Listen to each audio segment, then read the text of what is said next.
The limp was a lie. I knew it the way I knew snow before it fell, the way I knew a man's flinch before his blade.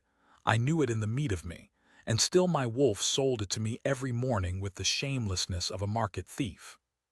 He was a great gray beast, Bram, near as tall at the shoulder as a yearling colt, and he had walked into war beside me 100 times without so much as a whimper.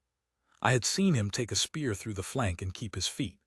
So when he came dragging his right forepaw across the flagstones of my hall one gray spring morning, whining like a pup and lifting the paw for the whole court to pity, I did not believe him for one heartbeat. "You," I said, "are a disgrace to your line." Bram looked up at me with his amber eyes gone soft and wounded, and he set the paw down, and he limped 3 theatrical steps toward the great doors, and then he sat and looked back at me as if to say, "Well, are you going to make me walk on it?" The steward, Austin, hid a smile behind his hand. He did not hide it well. Austin had served my father and served me, and he had the gift of knowing exactly how much insolence a king would tolerate before breakfast, and of dispensing precisely that much and no more. "He seems to want the forest road, sire," Austin offered. "He seems to want a great many things he has not earned," I said. But I was already reaching for my cloak, because that is the thing about a bonded wolf that no one tells you when they set the mark on your wrist at your nomming. You cannot leave him to hurt. Even a hurt you know is invented. The bond does not care what your reason says. It only knows that some part of your own soul is limping across the floor, asking to be carried, and you will carry it. So I carried him. I want that understood plainly before I tell the rest, because the rest is a story I have told at 100 hearths since, and I have never yet told it without half the room laughing at me, and I have earned the laughing.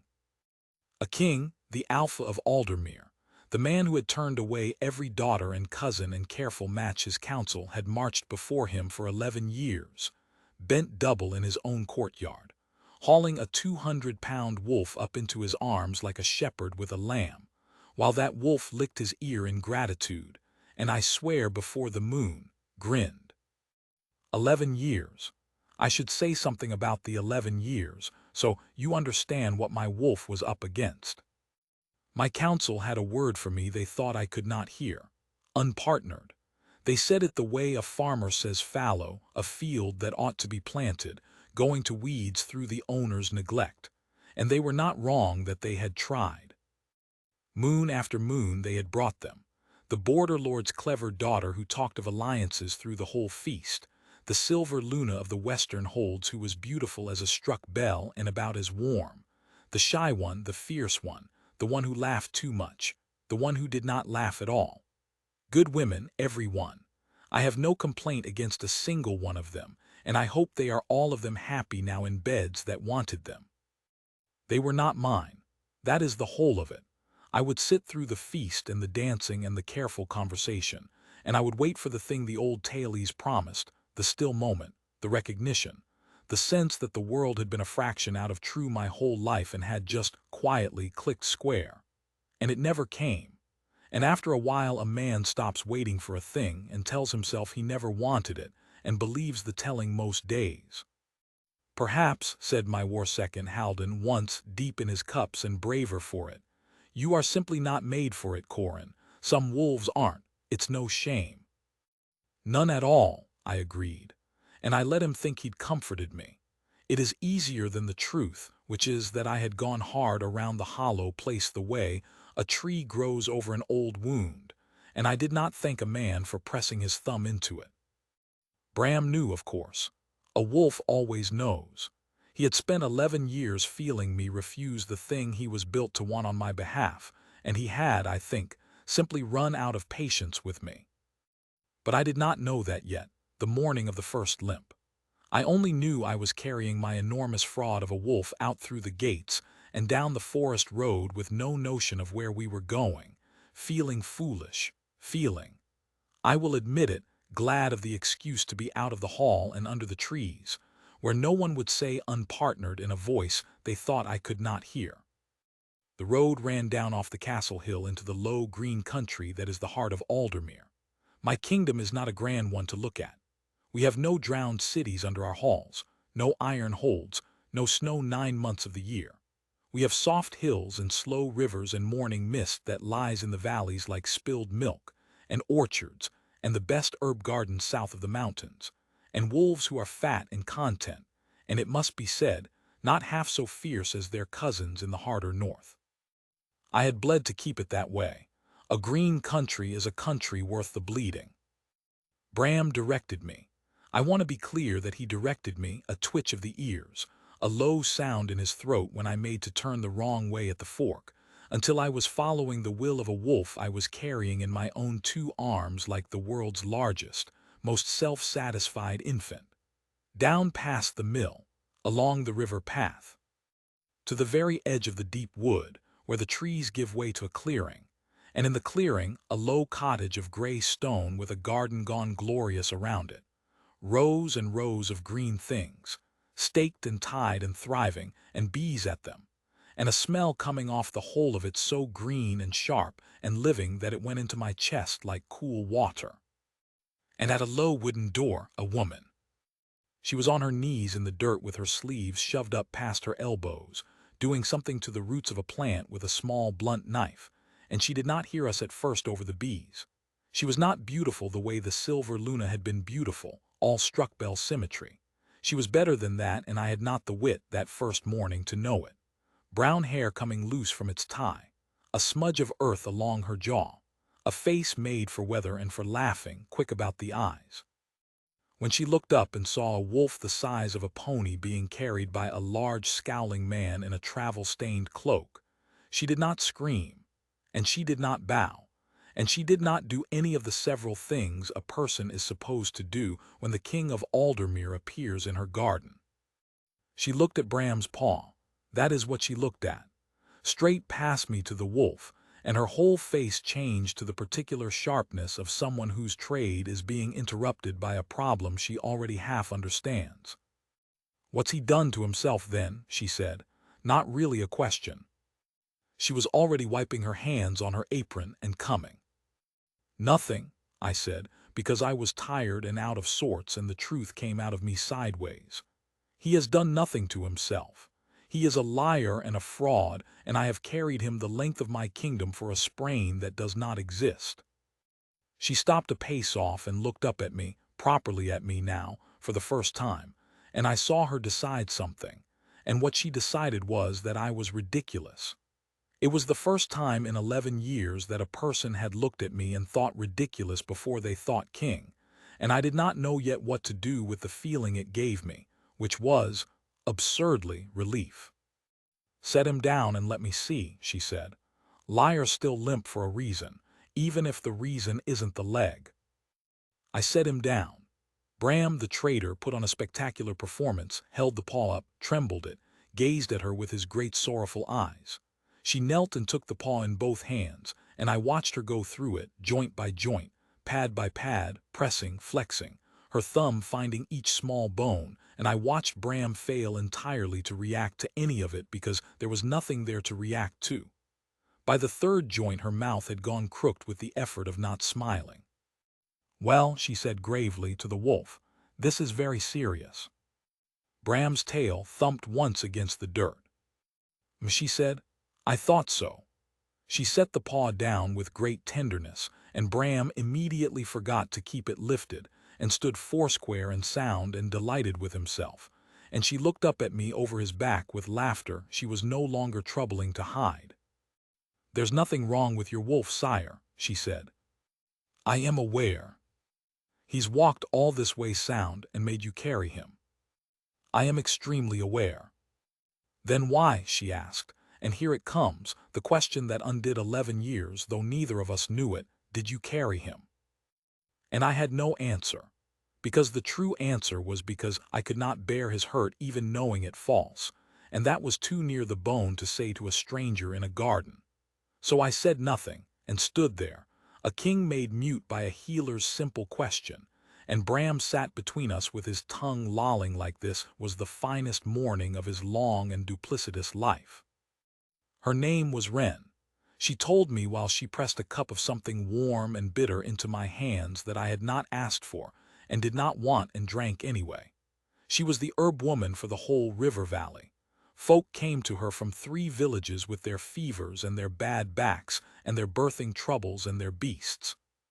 She had no wolf of her own, never came, she said, easy, no wound in it. The way I could not say the same easy thing about a mate. And so the villages half pitied her and wholly needed her, which she seemed to find a fair enough bargain. I did not tell her much of myself. She did not ask. That was the strangest and best of it. She treated me as a man who had wandered into her garden with a lying wolf, and not as the alpha of Aldermere, and after the first startled bow she never bowed again, and I found I would have crossed the kingdom on my knees to keep her from starting. We stayed too long.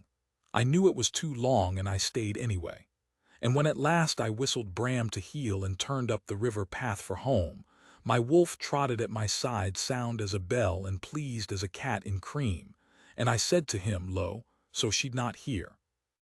That was low even for you. Bram did not deign to answer. He did not need to. Behind us I could feel the clearing like a warmth at my back, and something in me had come unlocked that I could not get shut again, and my wolf knew it, and my wolf was satisfied. I told myself it was finished. A strange morning, a good joke on me, nothing more. I told myself that all the way up the hill. The next morning Bram limped again. Different paw. I stood in the hall and looked down at my wolf, holding up his left forepaw this time, quivering it, gazing at me with those same wounded eyes, and I understood with perfect clarity that I was being managed. That my own bonded wolf, the companion of my soul, had looked at 11 years of my stubbornness and my carefully grown-over hollow place, and had decided, without consulting me, to fix it, and that his method was going to be to injure himself falsely, repeatedly, in whatever configuration it took, until I went back to that garden. No, I said. Bram limped toward the doors. Absolutely not. There is nothing wrong with that leg either. I watched you run down a hare yesterday on the way home. You are a well wolf. You are the wellest wolf in Aldermere. Bram sat by the doors and looked at me, and there was in his amber eyes a patience so vast and so certain that I felt the whole shape of the coming weeks settle over me like a net, and I knew the way I'd known the first limp was false, that I was going to lose. Not today, maybe. But I was going to lose, because he had all the time in the world and no shame at all. And I had a hollow place I'd grown over and a woman in a garden who'd asked me why I carried him, and I hadn't been able to answer. Austin appeared at my elbow with my cloak already in his hands. You are all against me, I told him. The forest air seemed to do you good yesterday, sire, said Austin, with a face of such perfect innocence that I nearly laughed. You came back looking 10 years younger. The council remarked on it. I did not go that day.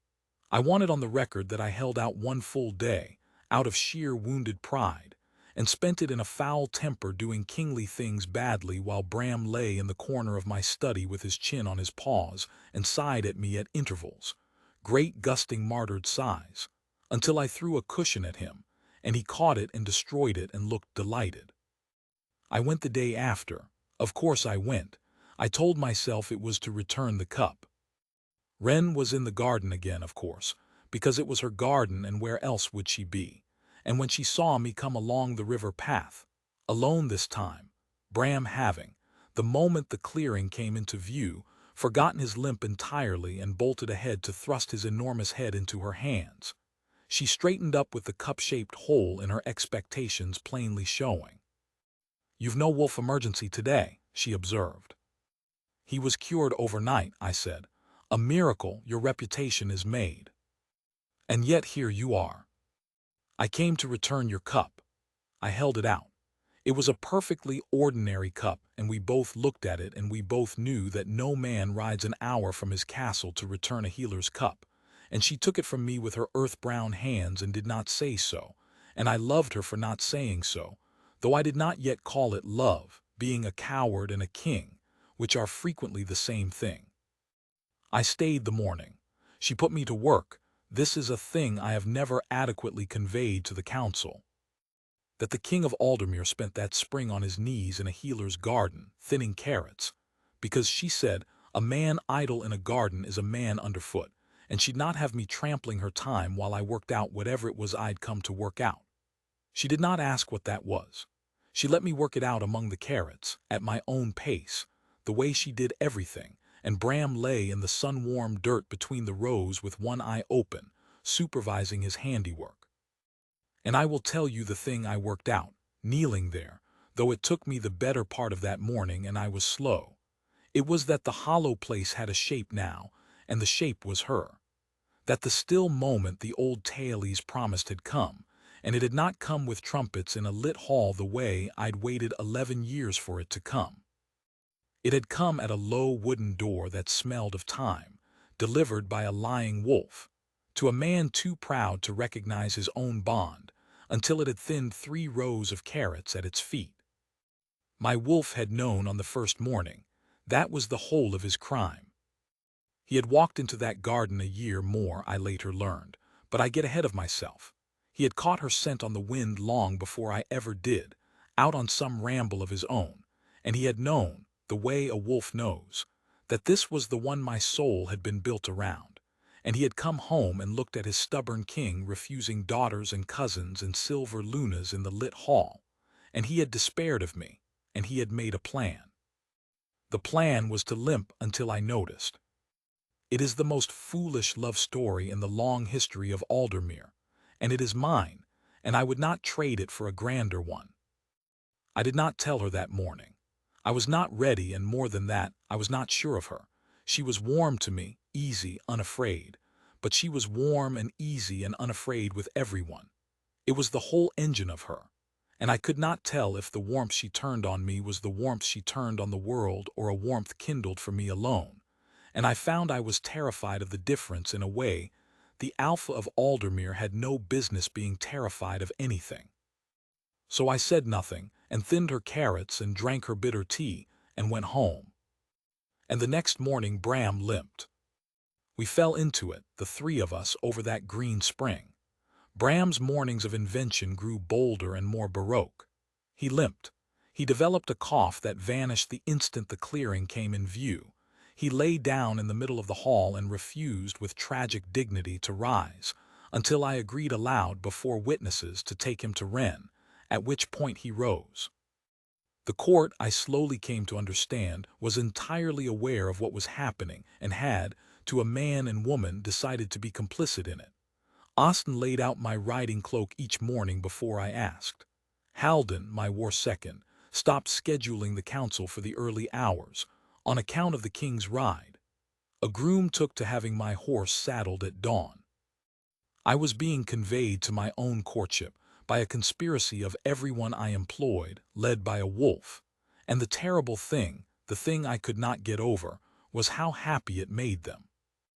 I would come down foul-tempered with my own transparency and find the whole hall lighter for it, the servants brisker, Austin humming, because their king, who had gone hard and hollow around an empty place for 11 years, was riding out every morning to a garden and coming home younger, and they had all, it turned out, been waiting for it far longer than I'd known. "You're all mad," I told Haldon. "I go to return a cup." "You returned the cup in April, sire," said Haldon. "It's nearly June." I had no answer to that either. I was, that spring, a man with no answers, on his knees among the carrots, and I had never in my life been happier, and I was the last soul in Aldermere to say so out loud. It was Wren who nearly undid it in the end, and Wren who saved it, and both of those in the same June afternoon. She had been quiet that day, quieter than her way, and I'd not known what to make of it, being a man who understood battle lines far better than the weather of a woman he, yes, loved. I'll say it plainly now, though I could not then. I loved her, and I'd loved her since the carrots, and I had not said one word of it in 6 weeks of mornings. Out of a cowardice I'd have hanged in a soldier, and she had been patient with me the way she was patient with a slow-healing wound, and that afternoon her patience had, I think, simply worn through. We were in the garden. Bram lay between us, and I'd caught him that very morning, limping on a paw and then forgetting which paw, and I'd been sharp with him about it on the road, told him the game was grown thin, told him I was ashamed of us both, and he'd only looked at me with those steady amber eyes, unashamed, patient, waiting, as he'd been waiting since the first morning, for me to catch up to a thing he'd known before I did. Wren set down her knife.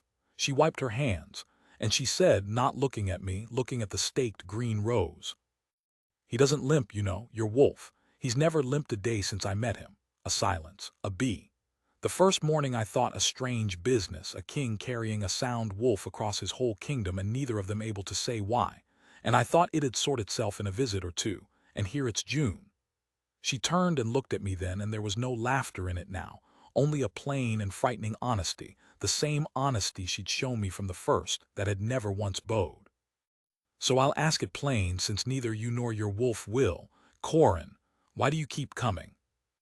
And there it was, the question from the first morning, grown up. Why did you carry him? Come round again in June with everything on it now, and no carrots to hide in, and my wolf lying between us with his chin on his paws, done at last with his limping because he'd got me exactly where he'd meant to get me from the start, at her door, out of excuses, with the truth in my throat and a whole spring of cowardice behind me, and only one way through. "Because he knew," I said. My voice came out rougher than I meant. "Before I did.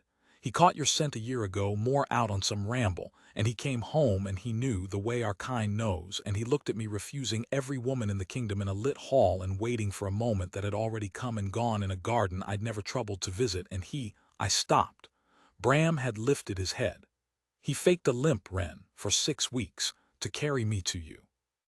Because I was too proud and too hollowed out, and too much a fool to be brought any way but tricked, and my wolf knew that too. And he loved me enough to make a fool of me daily until I saw what he'd seen the first day." She had gone very still. "And what did he see?" she said low. "You," I said, "the still place, the thing the old tailies promise and I stopped believing in. The reason the world's been a hair out of true my whole life." I could not look at her, and I made myself look at her. "I'm not asking as a king. I've nothing kingly to offer that you'd want. You've a garden that feeds 3 villages and you don't bow to me, and you never have, and it's the best thing that's happened to me in 11 years. I'm asking as the fool your wolf conspiracy dragged to your door.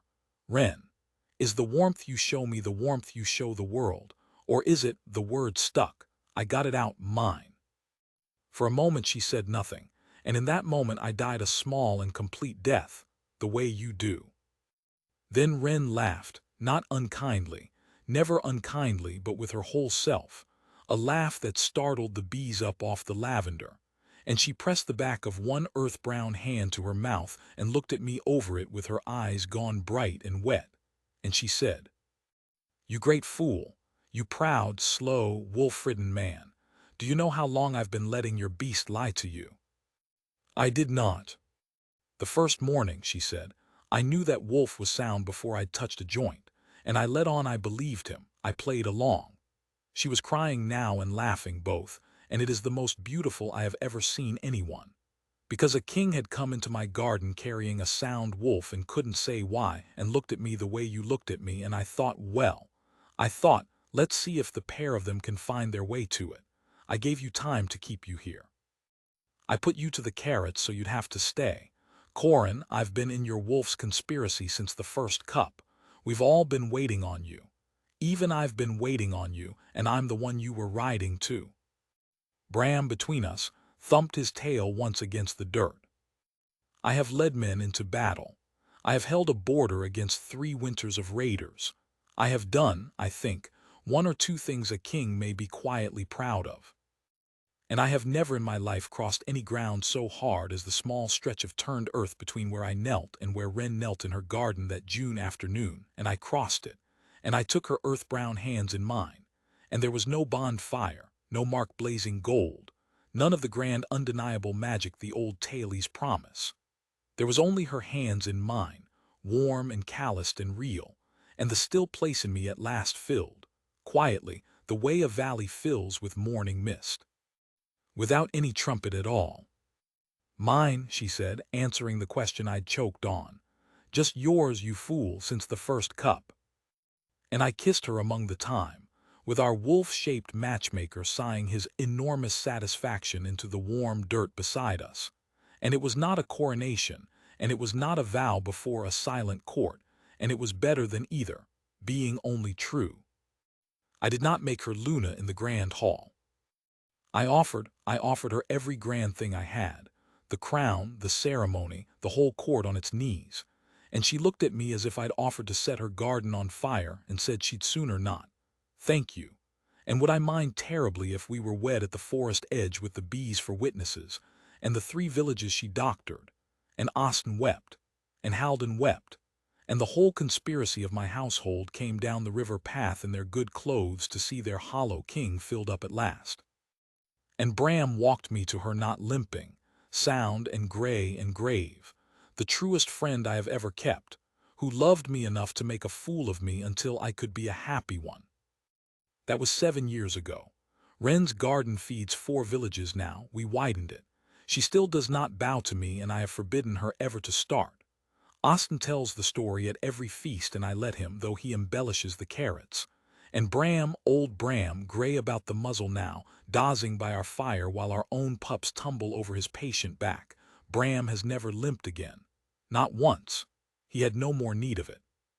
He'd done the one great work of his life, which was to be wiser about his king's heart than his king was, and to have the low animal cunning and the boundless love it took to trick a proud fool into his own happiness. Sometimes of a morning I lift his old paw and turn it over in my hands the way she did that first day, and I press each joint, and he opens one amber eye and looks at me, and I say, "Nothing wrong with it, is there?" And he sighs and closes the eye and goes back to sleep by the fire in the warm house his lie built. No, nothing wrong with it at all. There never was.